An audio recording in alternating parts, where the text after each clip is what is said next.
In today's video, I'm going to show you how to create a ball ornament wreath using both vintage and new ornaments.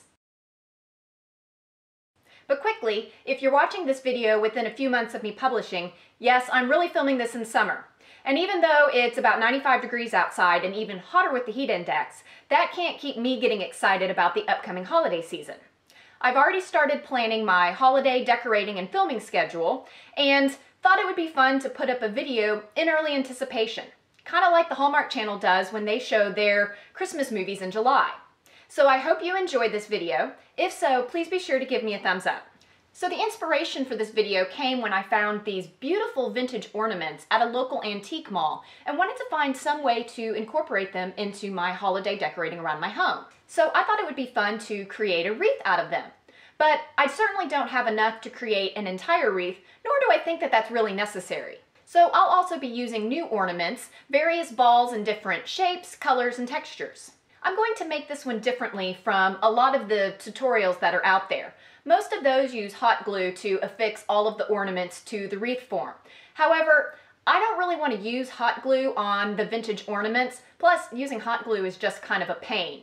So I have been playing around a little bit with various ways to make this. So while I am going to hot glue a few of the ornaments kind of for the outline on the wreath form, I am going to be attaching the rest of the ornaments using greening pins. So let's quickly review all of the materials that I'll be using to make this wreath. And I'll go ahead and link to all of the items that I can down in the description box below. The first item is a wreath form, and this is a 14-inch wreath form, and I chose this size because it's going to be the right size for the door where I plan to hang the wreath. The next thing I'm going to use is ribbon, and I have two different ones. I'm not sure which I'm going to use yet, but you'll get to see which one I choose. But I'm going to use the ribbon to wrap the wreath form. Since we're not going to be gluing the ornaments, there's going to be a little bit of movement on the greening pins, and so in case you can peek through to the form itself, I don't want to see the white of the form. I'd rather see ribbon. So I'm going to use one of these to wrap that. Of course, the star of the wreath is going to be the vintage ornaments, and I have 19 of those in various shapes and colors. Then I'm also going to be using just regular new ball ornaments, and I have several different ones here. I have different sizes, different colors, mostly in the pastel family because I think that's going to be what complements the vintage ornaments that I have. But I also have some different textures and made out of different materials, etc.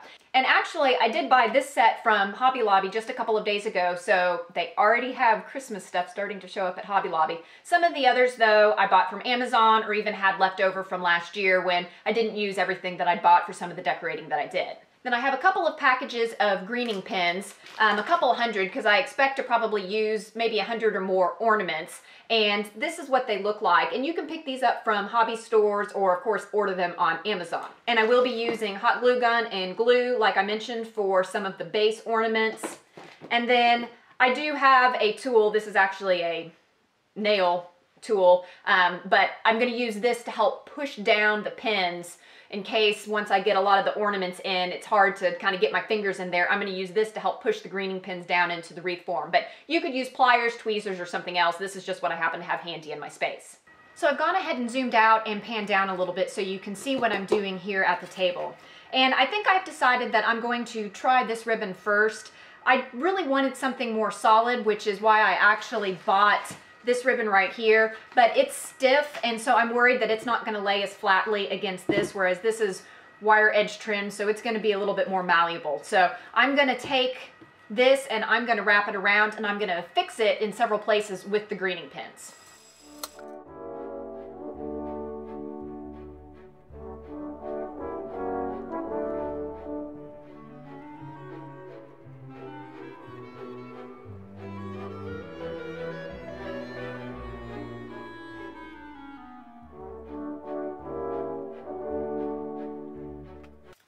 All right, now I have my wreath form covered.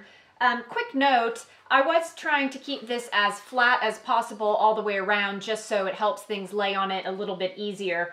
That was a little bit hard to do. I have a couple places where I have some wrinkles and things, and so I'll just have to be careful to make sure that those spaces are well covered by ornaments.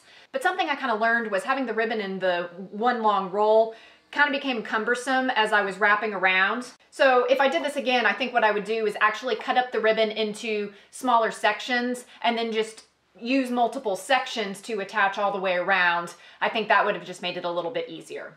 One other thing I forgot to mention earlier is another reason why I chose this ribbon over the other one is I think this one's gonna take the glue a little bit better than the other one, which is a little bit of a shiny, slipperier surface, and I think the glue might not stick as well to that. So now let's start attaching some of the ornaments, and what I want to do is start with the inside ring first, and then I'll do the outside ring, because these are the things that I want to make sure lay perfectly flat, because it's going to be what's pushed up against the door.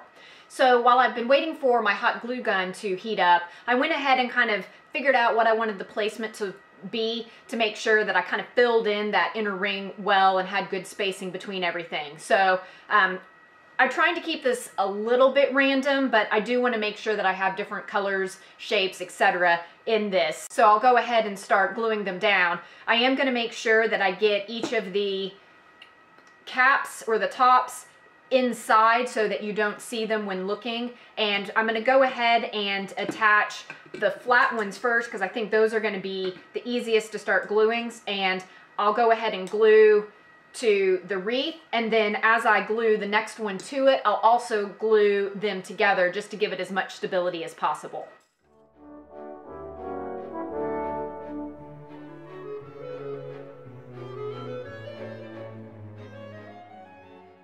And don't worry too much if it gets a little bit messy with the strings and things, because we'll come back in and clean that up later.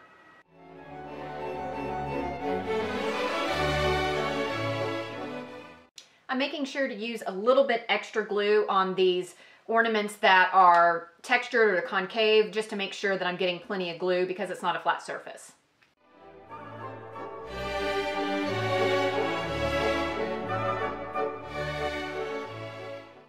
I'm going to let this cool for a few minutes, and then I will start with the outer ring.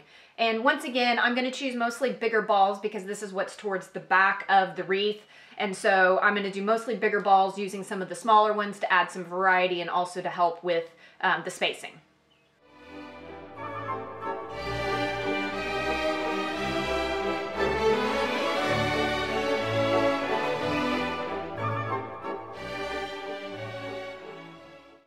I'm finding as I do this outer ring that I need to be a little better about pushing and holding on the ornaments. I have a tendency to pull out a little bit if the glue hasn't dried enough. Also, this is using a lot of hot glue, so make sure you've got plenty of extra sticks.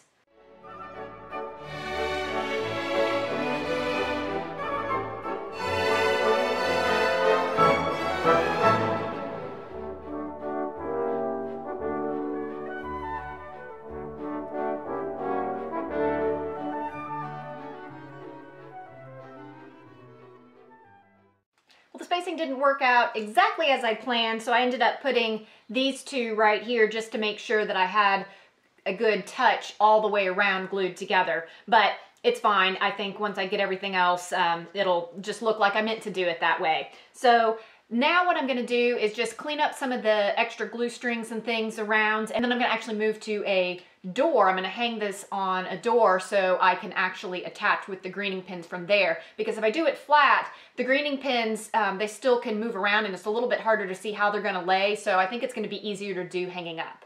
Now for what I expect to be the most fun part, which is applying the vintage ornaments along with still some of the other ornaments to the wreath. And so I'm going to follow a few design principles when I do this.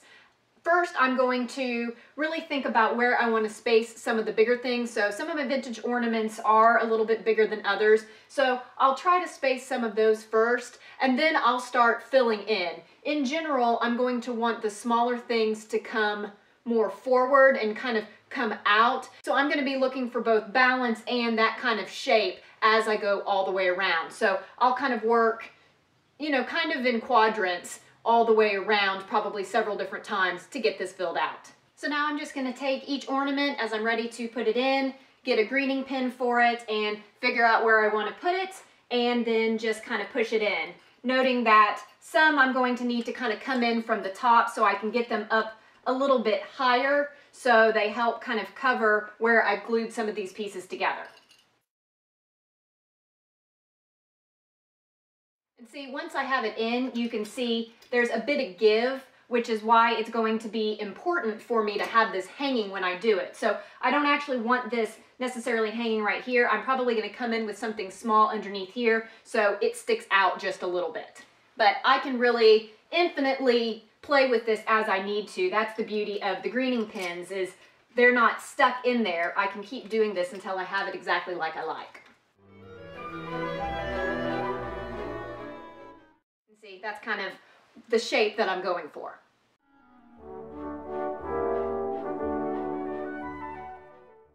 That was a close one.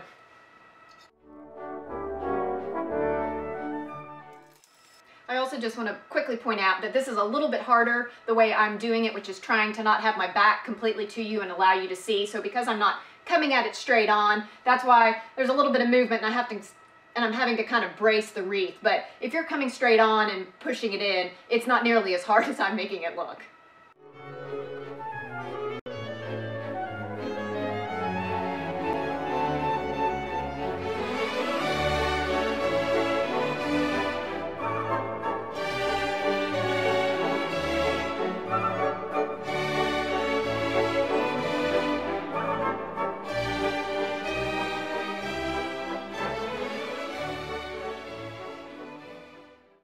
I have about 5 vintage ornaments left, but now I want to come in and start filling in with some of my other just kind of more filler ornaments, and then leave those, since they're some of the smaller ones, and really see where I think I need to balance things out.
So here's the finished product. I ended up using 114 ornaments.